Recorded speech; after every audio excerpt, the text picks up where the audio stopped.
What are you making? April Fools. Is this a real episode? Is this a joke? Hmm.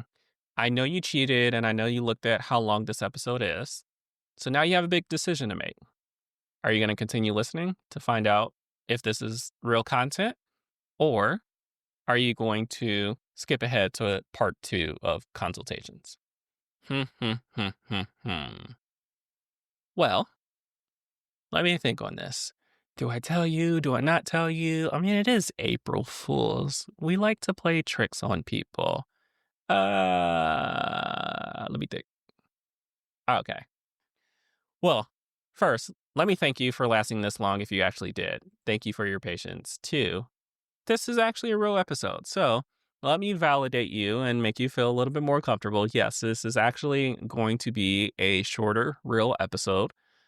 I wanted to give out some bonus content today because it is April Fool's Day and it is something that a lot of people in America share and something we should talk about in regards to April Fools in corporate America. So, according to the Merriam-Webster, the definition of April Fool as a noun, and yes, April Fool is in the Merriam-Webster, is the butt of a joke or trick played on April Fool's Day. So, it's a real thing. Some of you may partake in it, other people don't.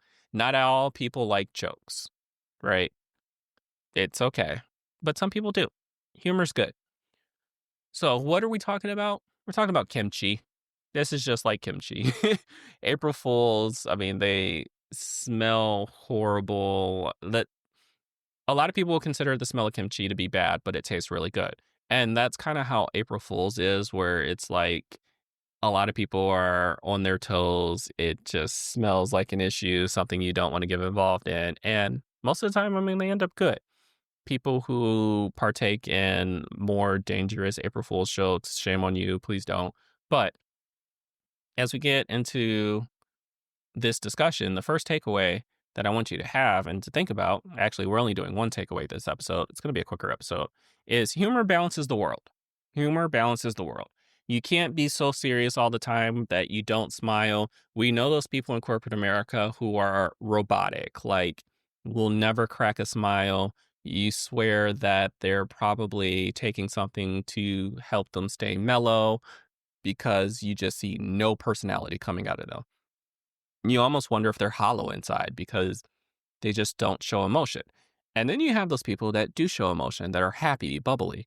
And a lot of those people do share a lot of humor. They are a positive energy to be around.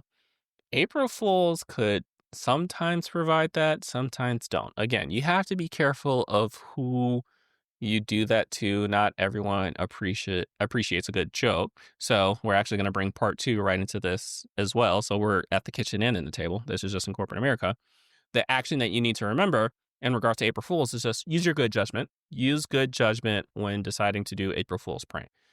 We've done plenty of them. I've had some done to me. I was at a company one time where the manager brought in, it was like 7 boxes of pizza from the local pizza place that we normally order when we do pizza parties for everyone. And we had a big group. So the ratio did make sense. It wasn't like, oh, he brought in 7 pizza boxes. So no, like, this has to be a joke because we don't have that many people. No, it was a good sized team. And had us in for staff meeting that day, ironically, right? Perfect timing, staff meeting that day. Open up the pizza boxes, they're empty. April Fool's joke. And it's like, oh, well, the staff meeting was like right before lunchtime. So not everybody appreciated, but the humor did help break the ice. It helped people calm down, feel a little bit more natural. The other prank that we used to play on people, not necessarily always related to April Fools, but something that we did do is if someone left their station with their computer unlocked, you would go in and you would change their background and maybe hide the icons on their main page. So when they came back, they're like, what happened here? Obviously, wherever company you're at, be careful with that because that may be against policy, something you may not able to do. But again, like jokes like that, could bring a little bit more humor. And we need some humor in the world because we need that balance. There's a lot of stress, a lot of sadness, and a lot of seriousness a part of your day to day work in corporate. Depending on the place that you're working at, you could be working upwards of easily 80, 100 hours, and you're going to be tired. You're not going to be in the mood for humor because you're just physically exhausted. But how else do we get a smile on your face? Sometimes you need that little ha ha to put a good smile on your face, whether it's a really, really bad, corny joke or it's, a nice, funny little gag thing where someone puts, what is that called? A whoopee cushion under someone's seat to make that sound, and everyone in the conference room starts laughing. Small gestures like that that are innocent within policy, right? Let me, I couldn't stress that enough. It needs to be within policy because you don't want to get caught up like we talked about in dating. Be careful with your risks. This is your money we're talking about, so we don't want to play with that. But small little gestures in order to try to brighten up someone's day. I remember at one company I was at, I don't know if I've told this story yet, but some person would bring in fruits or vegetables from their personal garden at home. And another person will bring in a very hot pepper that they grew in their garden. Usually it was like a Carolina Reaper level. And they would cut up the fruit or the veggies and stick one of the Reapers inside of one of the fruits or vegetables. And mind you, it was one that obviously you couldn't see. You just bite in and figure it out. And we would wait to see who got the tainted vegetable or fruit. And you'll know very quickly. And everyone knew. Everyone knew. So if you came up and you had a piece, you took on that risk voluntarily of having the spicy one. And every year it's so funny because someone would have it and you'll just see the person running down the hallway straight to either the bathroom or into the cafeteria to get some milk.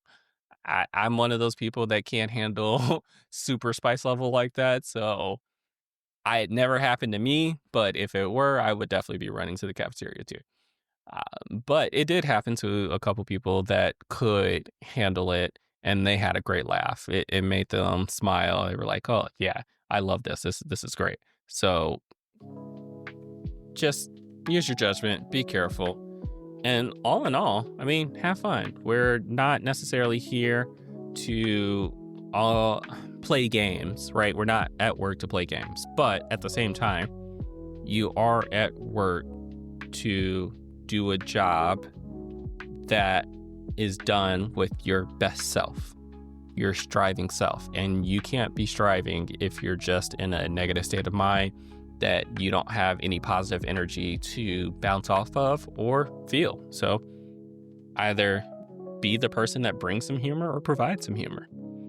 And keeping it short and sweet. Again, this was a mini episode. I thought it was important to talk about April Fools because you do see the pranks every now and then. I'm going to do mini episodes like this every now and then when the situation calls for it. I hope you enjoyed this one. Enjoy your day. We'll catch you next time in the corporate kitchen.